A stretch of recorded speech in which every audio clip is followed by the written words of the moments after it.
Hi hello ನಮಸ್ಕಾರ ಸ್ನೇಹಿತರೆ.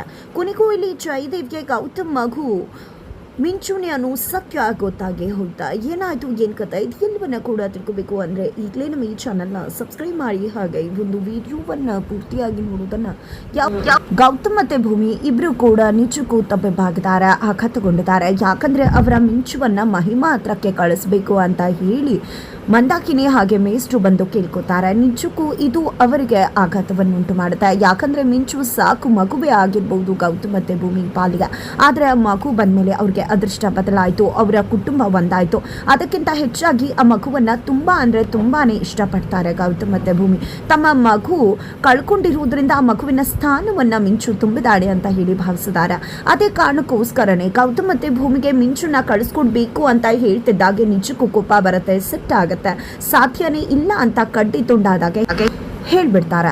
ಈ ಕಡೆ ಭೂಮಿ ಅಂತೂ ಅಪ್ಪ ನೀವಾದರೂ ಹೇಗೆ ಕೇಳೋಕೆ ಮನ್ಸು ಬಂತು, ನೀವಾದರೂ ಹೇಳ್ಬೋದತ್ತಲ್ವ ಅಮ್ಮಂಗೆ ವಿಷಯವಾಗಿ, ನೀವು ಕೂಡ ಅದೇ ರೀತಿ ಬಂದು ಕೇಳ್ತಾ ಇದ್ದೀರಲ್ಲ ಅಂತ ಹೇಳಿ ಭೂಮಿ ಅಪ್ಪ ಮೇಷ್ಟ್ರು ಅವರನ್ನು ಪ್ರಶ್ನೆ ಮಾಡ್ತಾರೆ.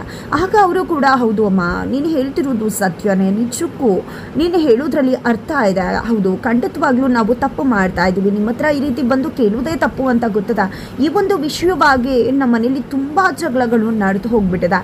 ಆದರೆ ಏನು ಮಾಡೋದು, ಕೊನೆಗೆ ಮಹಿಮಾ ಪರಿಸ್ಥಿತಿ ನೋಡಿ ನನಗೂ ಕೂಡ ಏನು ಹೇಳೋಕೆ ಸಾಧ್ಯ ಆಗಲೇ ಇಲ್ಲ, ದಯವಿಟ್ಟು ಕ್ಷಮಿಸ್ಬಿಡು ಮಗಳೇ ಅಂತ ಕೇಳ್ತಾರೆ. ಈ ಕಡೆ ಗೌತಮ್ ಮತ್ತು ಭೂಮಿ ಬೇರೆ ಮಗು ದತ್ತುವನ್ನೇ ತಗೋಬಹುದಲ್ವಾ, ನಮ್ಮ ಮಗುವೇ ಯಾಕೆ ಬೇಕು ಅನ್ನೋ ಒಂದು ಭಾವನೆಯಲ್ಲಿದ್ದಾರೆ, ಹಾಗಾಗಿ ಸಾಧ್ಯ ಇಲ್ಲ ಅಂತ ಹೇಳ್ಬಿಡ್ತಾರೆ. ಈ ಕಡೆ ಇವರು ಕೂಡ ನೋಡಿ ಯೋಚನೆ ಮಾಡಿ ಮಹಿಮಾ ಪರಿಸ್ಥಿತಿ ಹದಗೆಡ್ತದೆ ಅಂತ ಕೂಡ ಹೇಳಿ ಹೋಗ್ತಾರೆ. ಈ ಕಡೆ ಗೌತಮ್ ಮತ್ತು ಭೂಮಿ ಅಜ್ಜಿ ತಾತ ಎಲ್ಲ ಮಾತಾಡ್ತಿರೋದನ್ನ ಗುಂಡು ಕೇಳಿಸ್ಕೊಂಡಿರ್ತಾನೆ. ಕೇಳಿಸ್ಕೊಂಡಿದ್ದೆ ಅವನಿಗೆ ಫುಲ್ ಖುಷಿ ಆಗ್ಬಿಡತ್ತೆ. ಮಿಂಚು ಮನೆ ಬಿಟ್ಟು ಹೋದ್ಲು ಅಂದರೆ ನಂದು ಒಬ್ಬಂದೇ ದರ್ಬಾರ್ ಅಂತ ಹೇಳಿ. ಹಾಗಾಗಿ ಮಿಂಚು ಹತ್ರ ಹೋಗಿದೆ, ನೋಡಿದ್ಯಾ ಮಿಂಚು ನಿನ್ನನ್ನು ಅಪ್ಪ ಅಮ್ಮ ಇಬ್ರು ಕೂಡ ಸೇರ್ಕೊಂಡು ಅಜ್ಜಿ ತಾತನ ಮನೆಗೆ ದತ್ತು ಕೊಡಬೇಕು ಅಂದ್ಕೊಂಡಿದ್ದಾರೆ, ನೀನು ಇಲ್ಲಿಂದ ಹೊರಟೋಗ್ಬಿಡ್ತೀಯಾ ಅಂತ ಹೇಳಿ ಹೇಳ್ತಿದ್ದಾಗೆ ಮಿಂಚು ತುಂಬ ಡಿಸ್ಟರ್ಬ್ ಆಗಿಬಿಡ್ತಾಳೆ. ಯಾಕಂದರೆ ಆಕೆ ಗೌತಮ್ ಮತ್ತು ಭೂಮಿಯನ್ನು ಅಪ್ಪ ಅಮ್ಮಗಿಂತ ಹೆಚ್ಚಾಗಿ ಪ್ರೀತಿಸ್ತಾಳೆ, ಗೌರವಿಸ್ತಾಳೆ. ಅದೇ ಸ್ಥಾನದಲ್ಲಿ ಆಕೆ ನೋಡ್ತಿದ್ದಾಳೆ. ನನ್ನ ಸಾಕು ತಂದೆ ತಾಯಿ ಅನ್ನೋ ದೃಷ್ಟಿಕೋನನೇ ಆಕೆಗಿಲ್ಲ. ಹಾಗಾಗಿ ಆಕೆಗೆ ತುಂಬ ಅಂದರೆ ತುಂಬಾ ಮನಸ್ಸಿಗೆ ಬೇಜಾರಾಗತ್ತೆ ಮಗುಗೆ. ತದನಂತರ ಇತ್ತ ಕಡೆ ಗೌತಮ್ ಭೂಮಿ ಇಬ್ರು ಕೂಡ ಮಾತಾಡ್ಕೋತಾರೆ. ನಿಜ ಮಹಿಮಾ ಪರಿಸ್ಥಿತಿ ಹದಗೆಡ್ತದೆ, ಒಪ್ಕೊಳ್ಳೋಣ, ಅವಳು ತುಂಬ ಡಿಸ್ಟರ್ಬ್ ಆಗಿದ್ದಾಳೆ, ಮತ್ತೆ ಮಗು ಆಗೋದೇ ಇಲ್ಲ ಅಂತ ಏನಿಲ್ವಾ ಅಲ್ಲ, ಅದು ಆಗಿಯೂ ಯಾಕೆ ಅವಳು ಅಷ್ಟು ಡಿಸ್ಟರ್ಬ್ ಆಗಿದ್ದಾಳೆ, ಜೊತೆಗೆ ಮಗು ಬೇಕು ಅನ್ನೋದೇ ಆದರೆ ಹೊರಗಡೆಯಿಂದ ದತ್ತುನೇ ತೊಗೊಂಡು ಬರ್ಬೋದಲ್ವ, ನಮ್ಮ ಮಗುನೇ ಯಾಕೆ ಬೇಕು ಅಂತ ಹೇಳಿ ಇಬ್ಬರು ಕೂಡ ಯೋಚನೆ ಮಾಡ್ತಾರೆ. ಇಬ್ಬರು ಯೋಚನೆ ಮಾಡ್ತಿದ್ದಾಗೆ ಅಲ್ಲಿಗೆ ಮಿಂಚು ಬರ್ತಾಳೆ.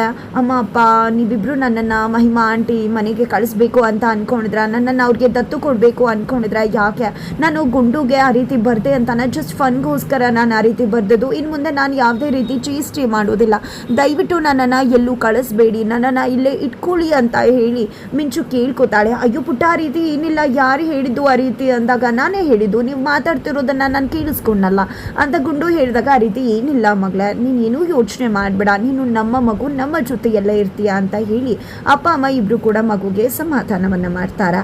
ಇತ್ತ ಕಡೆ ಜಯದೇವ ಕಾಂತ ಅಂಕಲ್ನ ಕೂಡ ಹಾಕಿ ಊಟ ತಿಂಡಿ ಕೊಡದೆ ನೀನು ಸತ್ಯ ಹೇಳಲೇಬೇಕು, ಗೌತಮ್ ಮಗು ಏನು ಯಾವುದು ಅನ್ನೋದನ್ನು ಎಲ್ಲಿದೆ ಅನ್ನೋದನ್ನು ತಿಳಿಸ್ಲೇಬೇಕು ಅಂತ ಹೇಳಿ ಇಲ್ಲಿ ಜಯದೇವ್ ಕಾಂತ್ ಅವರನ್ನು ದುಂಬಾಲ್ ಬಿದ್ದಿದ್ದಾರೆ. ಬಟ್ ಕಾಂತ್ ಅವ್ರಿಗೆ ಜಯದೇವ್ ಎಂಥ ಕುತಂತ್ರಿ ಅನ್ನೋದು ಗೊತ್ತಿರೋದ್ರಿಂದ ಆತನಿಗೆ ವಿಷಯ ಹೇಳಲೇಬಾರ್ದು ಅಂತ ಹೇಳಿ ಡಿಸೈಡ್ ಮಾಡ್ಕೊಂಡಿದ್ದಾರೆ. ನನ್ನ ಸಾವು ಬಂದರೂ ಪರವಾಗಿಲ್ಲ, ಬಟ್ ನಾನು ಯಾವುದೇ ಕಾರಣಕ್ಕೂ ವಿಷಯವನ್ನು ರಿವೀಲ್ ಮಾಡಲ್ಲ ಅಂತ. ಆಗ ಜಯದೇವ್ ಬೆದರಿಸ್ತಾರೆ. ಆಲ್ರೆಡಿ ಒಂದು ಮಗುನ ಆ ರೀತಿ ಮಾಡಿರೋನ್ಗೆ ಇರೋ ಇಬ್ಬರು ಮಕ್ಕಳನ್ನು ಆ ರೀತಿ ಮಾಡೋಕ್ಕಾಗಲ್ಲ ಅನ್ನೋದೇನಿಲ್ಲ ಅಲ್ವಾ, ನೋಡ್ತಾ ಇರೋ ನಿನ್ನ ಸತ್ಯ ಹೇಳಲಿಲ್ಲ ಅಂದರೆ ಗುಂಡು ಮತ್ತು ಮಿಂಚು ಕತ್ತಿಯನ್ನು ಕೂಡ ಮುಗಿಸ್ಬಿಡ್ತೀನಿ ಅಂತ ಹೇಳಿ ಜಯದೇವ ಹೆದರಿಸ್ತಾರೆ. ಈ ಕಡೆ ಕಾಂತ್ ಅವ್ರಿಗೆ ಯೋಚನೆ ಮಾಡುವ ಆಗಿದೆ. ಯಾಕಂದರೆ ಅಖಿಲಾಂಡೇಶ್ವರಿಯವರು ಆ ಒಂದು ಮಗುವಿನ ಸುಳಿವಿನ ಒಂದು ಡೀಟೇಲ್ಸನ್ನು ಕೊಟ್ಟಿದ್ದು ಕಾಂತ್ ಅವ್ರಿಗೆ. ಕಾಂತ್ ಅವರು ಆ ಡೀಟೇಲ್ಸನ್ನು ಹುಡ್ಕೊಂಡು ಹೋದಾಗ ಅವ್ರಿಗೆ ಗೊತ್ತಾಗಿದ್ದು ಮಿಂಚುನೇ ಗೌತಮ್ ಮತ್ತು ಭೂಮಿಯ ಹೆತ್ತ ಮಗು ಅನ್ನೋದು. ಆ ಒಂದು ವಿಷಯವನ್ನು ತಿಳಿಸೋ ಪ್ರಯತ್ನಕ್ಕೆ ಕಾಂತ್ ಅವರು ಮುಂದಾದಾಗ ಗೌತಮ್ ಕಾಲ್ ರಿಸೀವ್ ಮಾಡಿರುವುದಿಲ್ಲ. ತದನಂತರ ಅಷ್ಟರಲ್ಲಿ ಆಲ್ರೆಡಿ ಜಯದೇವ್ ಕಪಿಮುಷ್ಟಿಗೆ ಕಾಂತ್ ಅವರು ಸಿಕ್ಬಿಟ್ಟಿರ್ತಾರೆ. ಇಲ್ಲಿ ಜಯದೇವ್ ಗೌತಮ್ ಮಗು ಯಾವುದು ಅನ್ನೋದನ್ನ ತಿಳ್ಕೊಂಡು ತನ್ನ 2.0 ಕಥೆಯನ್ನ ಶುರು ಮಾಡಬೇಕು ಅಂತ ವೈಲ್ಡ್ ಕಾರ್ಡ್ ಎಂಟ್ರಿ ಕೊಡಬೇಕು ಅಂತ ವೆಯ್ಟ್ ಮಾಡ್ತಿದ್ದಾರೆ. ಬಟ್ ಇನ್ನೂ ಕೂಡ ವೇಟಿಂಗ್ ಗೇಮ್ ಅಲ್ಲೇ ಇರಬೇಕಾಗಿದೆ ಜಯದೇವ್. ಯಾಕಂದ್ರೆ ಇಲ್ಲಿ ಕಾಂತ್ ಅವರು ಸತ್ಯವನ್ನ ಹೇಳೋದಕ್ಕೆ ರೆಡಿ ಇಲ್ಲ. ಇದರ ನಡುವೆ ಜಯದೇವ್ನ ನಡವಳಿಕೆ ದಿಯಾಗೆ ಅನುಮಾನ ತರಿಸುತ್ತೆ. ಏನ್ ಮಾಡ್ತಿದ್ಯಾ ಜಯ್ ಅಂತೆಲ್ಲ ಕೇಳೋದಕ್ಕೆ ಮುಂದಾಗ ಆಗ್ತಾಳೆ. ಬಟ್ ಇಲ್ಲಿ ಜಯದೇವ್ ಮಾತ್ರ ಯಾವುದೇ ವಿಷಯವನ್ನ ಕೂಡ ಹೇಳೋಕೆ ಹೋಗೋದಿಲ್ಲ. ಇಲ್ಲಿ ಕುಡಿಸೋದ್ರ ಮುಖಾಂತರ ಜಯದೇವಿಂದ ಆಚೆ ತೆಗಿಬೇಕು ಸತ್ಯವನ್ನ ಅಂತ ಹೇಳಿ ದಿಯಾ ಪಟ್ಟಂತ ಪ್ರಯತ್ನಕ್ಕೆ ನಿಜಕ್ಕೂ ಕೂಡ ತಣ್ಣೀರೆರಿಸ್ತಾರೆ ಜಯದೇವ್. ಯಾಕಂದ್ರೆ ದಿಯಾ ಹೂಡಿದಂತ ಬಾಣವನ್ನ ದಿಯಾಗೆ ತಿರುಗು ಬಾಣವನ್ನಾಗಿ ಮಾಡಿಬಿಡ್ತಾರೆ ಜಯದೇವ್. ಯಾಕಂದ್ರೆ ಆಕೆಯನ್ನೇ ಕುಡಿದು ಬೀಳಿಸ್ಬಿಡ್ತಾರೆ. ಇತ್ತ ಕಡೆ ಜಯದೇವ್ ಏನ್ ದಿಯಾ ನನ್ನನ್ನ ಒಮ್ಮೆ ಆ ರೀತಿ ಮಾಡಿದೆ ಅನ್ನೋ ಕಾರಣಕ್ಕೆ ಮತ್ತೆ ಮಾಡಬಹುದು ಅಂತ ಮಕ್ಕರ್ ಮಾಡಬಹುದು ಅಂತ ಅನ್ಕೊಂಡ್ಯಾ? ಅವತ್ತು ನೀನು ಬುದ್ಧಿವಂತೆ ಅಂತ ಅನ್ಕೋಬೇಡ. ನೀನು ನನಗೆ ಮೋಸ ಮಾಡಿದ್ದಕ್ಕೆ ಅವತ್ತು ನಾನು ನಿನ್ನನ್ನು ತುಂಬಾ ನಂಬ್ತಿದ್ದೆ.